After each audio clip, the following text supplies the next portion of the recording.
Koko maailma ja samalla Suomen turvallisuuspoliittinen tilanne oli vielä viime joulukuussa hyvin erilainen kuin tänään, mutta silti eräs Ylen A-Talk keskusteluohjelman panelisti latasi pöytään kovan ennustuksen. Kuuluu näin. Tilanne on paljon vakavampi kuin me täällä Suomessa keskustelemme, ja tämä voi johtaa siihen, että helmi-maaliskuussa keskustellaan suoraan Yhdysvaltojen kanssa NATO-jäsenyydestä. Nyt me tiedämme, kuinka kipeän oikeassa hän oli, sillä helmikuun lopussa Venäjä hyökkäsi Ukrainaan ja maaliskuun alussa presidentti Sauli Niinistö matkusti Washingtoniin tapaamaan Yhdysvaltain presidenttiä Joe Bidenia.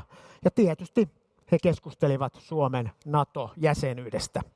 Risto H.J. Penttilä, silloin joulukuussa sinulle taidettiin hiukan hymähdellä, mutta mitä sä ajattelit, kun Helsingin Sanomat täysin ansaitusti nosti sinut vappuna isossa jutussaan valtakunnan oraakkeliksi?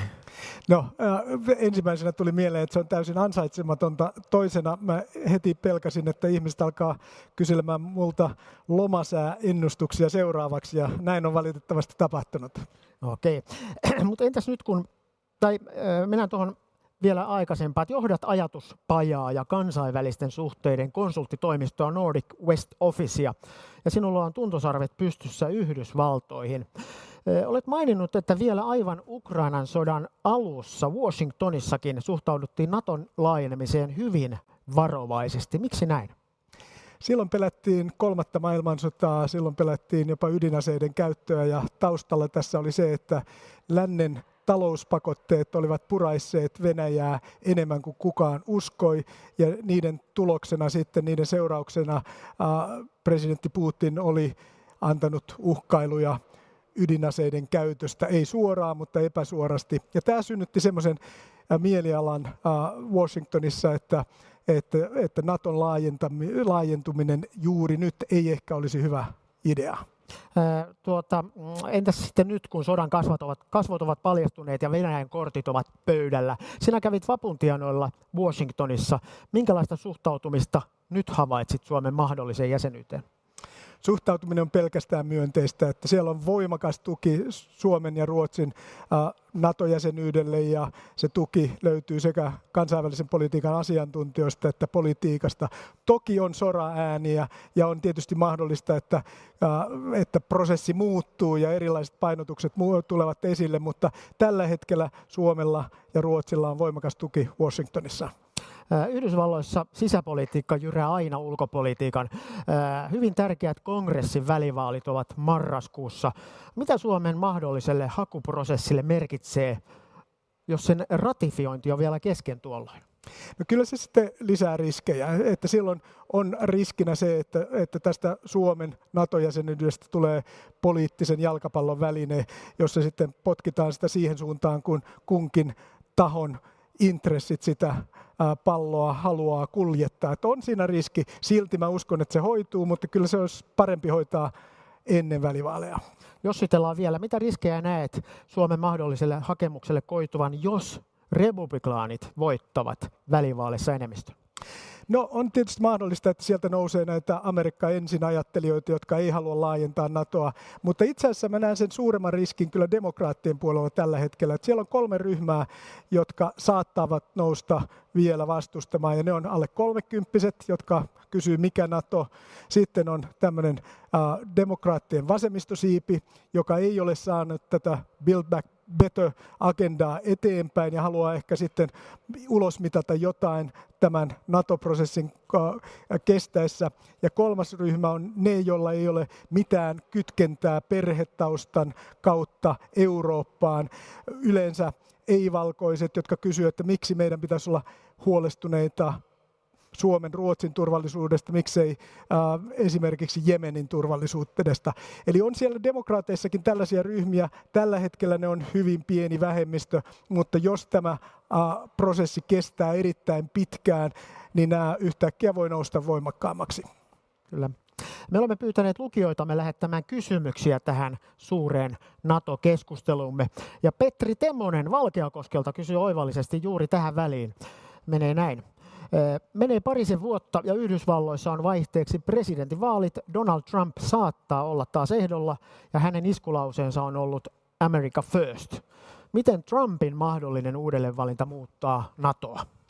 Erinomainen kysymys, aivan suoraan ytimeen. Ja kuten muistetaan, niin Trump ei ollut mikään Naton ystävä. Että hän jopa uhkaili sillä, että Yhdysvallat kävelee pois, ellei Eurooppa ota omaa turvallisuuttaan tosissaan, ellei Eurooppa ala maksaa enemmän puolustuslaskusta. Ja nyt tietysti on tapahtunut se, että Eurooppa maksaa enemmän, ottaa tosissaan, niin kuin populisti Trump on, niin hän varmaan tulee ja sanoo, että minä sain tämän kaiken aikaan, katsokaa kuinka hienon Naton minä olen nyt tehnyt. Tämä on yksi skenaario. Toinen skenaario on tietysti se, että hän pahimmassa tapauksessa sanoisi Putinille, että sovitaan kättä päälle, että NATO ei enää laajene, jolloin siinäkin mielessä on tärkeää, että tämä nopeasti hoidetaan tämä prosessi loppuun saakka. Totta. Sitten otetaan yleisökysymys Meri Karvialta. Kiitos siitä Tarja Viitalalle. Hän tiedustelee asiaa, joka on ollut monen kysyjän sydämellä. Muuttuuko Suomen ulkopolitiikka kokonaisuudessaan? Saako Suomi päättää enää mistään itse? Ei muutu kokonaisuudessaan ja saa päättää. Et päinvastoin, että koko se Suomen ulkopolitiikan patteri, arvot, tavoitteet, pyrkimys hyviin suhteisiin naapureiden kanssa heti kun se on mahdollista, kaikki säilyy. Se mikä muuttuu on se, että tätä kaikkea tehdään Naton sisäpuolelta. Ja tämä itse asiassa antaa meille fantastisen hyvän pelipaikan, koska silloin me todella voidaan vaikuttaa uuteen eurooppalaiseen turvallisuuskehikkoon, minkälaiseksi se muodostuu. Ja sitten tämä toinen kysymys, osa siitä, että voidaanko me päättää enää mistään, niin voidaan. Eli Natossa kaikki päätökset tehdään yksimielisyydellä. Se on itse asiassa tämmöinen maailman suurin konsensuskone, jossa pyöritetään asioita, kunnes ollaan yksimielisiä. Ja siinä Suomella on samanlainen ääni kuin kaikilla muillakin mailla. Kyllä Suomen päätäntävalta säilyy, mutta se ympäristökonteksti muuttuu. Otetaan sitten kysymys Ullalta Espoon suunnalta. Hän tiedustelee todella monen puolesta seuraavaa. Pelottaa, mitä tapahtuu, jos Suomi jättää hakemuksen NATOon liittymisestä. Mitä Suomi aikoo tehdä, että välit Venäjään pysyvät hyvinä NATOon liittymisestä huolimatta? No Suomihan ei aio provosoida, pullistella, me ei aiota ilkikurisesti sanota Venäjälle, että nyt me ollaan Natossa, mutta tosiasiahan on nyt, että Venäjä on se ongelma näissä suhteissa, ei Suomi, ei NATO. Ja totta kai sitten joskus, kun Venäjä on valmis uudelleen kehittämään Euroopan ja Suomen kanssa suhteita, niin totta kai me ollaan heti valmiita siihen myöskin. Tuo pelko Venäjän mahdollista toimenpiteestä hakemuksen jättämisen jälkeen toistuu siis todella monessa kysymyksessä. Mihin Suomen pitää varautua ja miten Venäjän uhkaa tulisi käsitellä? No, ensinnäkin tulee varautua ja tulee keskustella näistä asioista, mutta samaan aikaan, jos katsotaan, mitä Venäjä on sanonut tai tehnyt, niin Venäjä ei Putin ole voimakkaasti ilmaissut mitään suunnitelmia Suomen suhteen. Olen itse rauhallisin mielin. Lähden siitä, että Venäjä kertoo meille, että ei tarvitse, ei pidä tästä päätöksestä, Suomen ja Ruotsin päätöksestä, mutta kysyn samaan aikaan, että onko Venäjän intressi tehdä tästä isoa asiaa. Jos Putin alkaa voimakkaasti puhua Suomen ja Ruotsin NATO-jäsenyydestä, hän alleviivaa omaa epäonnistumistaan. On mielestäni sekin mahdollisuus olemassa, että Putin haluaa todeta, että Suomi ja Venäjä ovat jo pitkään olleet osa länttä, mitään oleellista ei ole muuttunut. Silti pitää varautua siihen, että jotain kiusaamista sieltä tulee, ja se voi tarkoittaa vaikka sitä, että pääministerin kanslian verkkosivut on jonkun aikaa alhaalla. Entäs tässä tilanteessa, kuinka Suomen pitää muuttaa peruskäsitystä omasta kansallisesta turvallisuusajattelustaan mahdollisen NATO-jäsenyyden myötä? Tosi hyviä kysymyksiä, aivan loistavia. Tämä kysymys, niin se menee puolustusajattelun ytimeen, eli siinä on kaksi osaa. Se, mikä ei muutu, on se, että Suomi on vastuussa oman alueensa puolustamisesta joka tapauksesta. Se on meidän vastuulla. Me saadaan siihen nyt valtavan suuri lisäpelote. Mutta sitten se toinen asia, joka muuttuu, on se, että me ollaan totuttu ajattelemaan vain kansallisista lähtökohdista.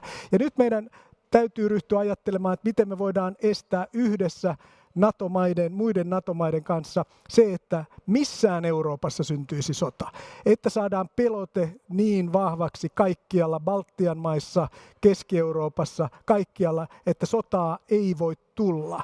Ja tämä on se uusi ajattelumalli, jossa meidän pitää olla NATOssa mukana. Ja siinä mielessä se, minkä se muuttaa, on kyllä Suomen strategisen kulttuurin puolustusvoimissa. Sitähän me ollaan harjoiteltu jo NATO-yhteistyössä, mutta kyllä siinä on vähän tekemistä vielä.